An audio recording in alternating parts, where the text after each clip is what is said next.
യേശുവിൻ്റെ കൂട്ടായ്മയിലെ സ്നേഹം നിറഞ്ഞ ഓരോ ദൈവമക്കൾക്കും പുതിയൊരു പ്രഭാതത്തിൻ്റെ എല്ലാവിധ ആശംസകളും നേരുന്നു. അതിരാവിലെ തന്നെ കർത്താവിനോട് ചേർന്ന് നിന്ന് കർത്താവിൽ ആശ്രയിച്ചുകൊണ്ട് ദൈവവചനം കണ്ടുകൊണ്ടും വായിച്ചുകൊണ്ടും കേട്ടുകൊണ്ടും പുതിയൊരു ദിവസം തുടങ്ങുവാൻ കർത്താവ് നമ്മളെ അനുവദിച്ചതിന് നന്ദി പറഞ്ഞ് ഇന്ന് നമ്മൾ ശ്രവിക്കുന്ന തിരുവചന ഭാഗം 91 സങ്കീർത്തനം 9 മുതലുള്ള തിരുവചനങ്ങൾ. നീ കർത്താവിൽ ആശ്രയിച്ചു, അത്യുന്നതനിൽ നീ വാസമുറപ്പിച്ചു. ഒരുവൻ കർത്താവിലാണ് ആശ്രയിക്കുന്നതെങ്കിൽ, അത്യുന്നതനായ ദൈവത്തോടൊപ്പമാണ് അവൻ വസിക്കുന്നതെങ്കിൽ, അവന് എന്തെല്ലാം അനുഗ്രഹങ്ങൾ കിട്ടുമെന്നാണ് അടുത്ത തിരുവചനങ്ങളിൽ പറയുന്നത്.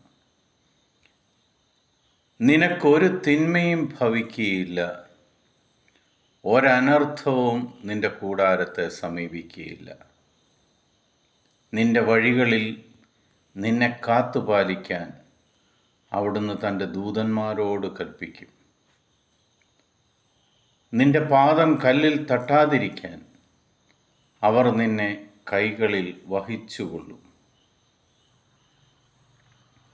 സിംഹത്തിൻ്റെയും അണലിയുടെയും മേൽ നീ ചവിട്ടി നടക്കും. യുവസിംഹത്തെയും സർപ്പത്തെയും നീ ചവിട്ടി മെതിക്കും.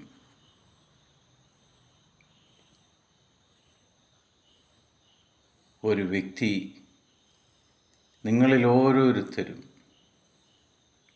കർത്താവിൽ ആശ്രയിക്കുകയും അത്യുന്നതനായ ദൈവത്തിൽ വാസമുറപ്പിക്കുകയും ചെയ്താൽ, ആ ദൈവത്തോട് ചേർന്ന് നിന്ന് നിങ്ങൾ ജീവിക്കാൻ ആരംഭിച്ചാൽ, നിങ്ങളുടെ ജീവിതത്തിൽ ഉണ്ടാകുന്ന മാറ്റങ്ങൾ, അനുഗ്രഹങ്ങൾ എന്തായിരിക്കുമെന്നാണ് 91 സങ്കീർത്തനത്തിലൂടെ നമ്മൾക്ക് കിട്ടുന്നത്.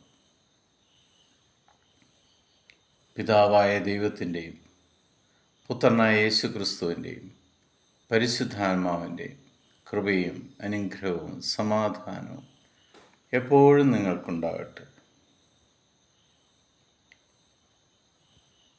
ദൈവത്തിൽ ആശ്രയിക്കുവാനും ആ ദൈവത്തോട് ചേർന്ന് നിന്ന് മരണം വരെ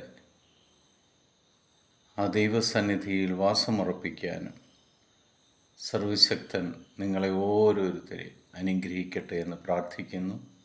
ഈശോ മിശിഹായ്ക്ക് സ്തുതിയായിരിക്കട്ടെ.